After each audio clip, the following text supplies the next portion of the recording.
Hey, and welcome to Fixin FX, a sort of VFX clinic.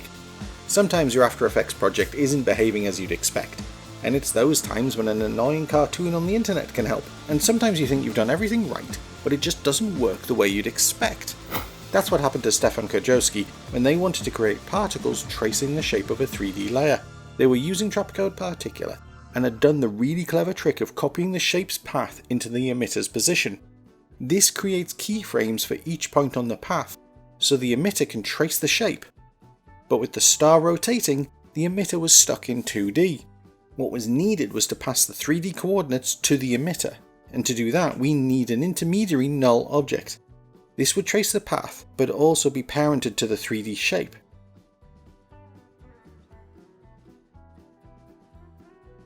So you can see the null object is moving along the shape, but also rotating with it.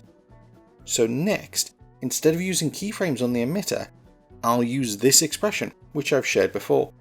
Oh yeah, better rename my null object to match. And there, the light is tracing the rotating shape.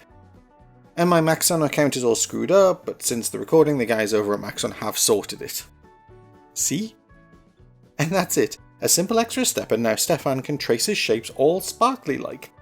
If you have your own problematic project and would like me to help, feel free to head over to shiveringcactus.net and use the VFX Clinic contact form. We can trade emails and project files.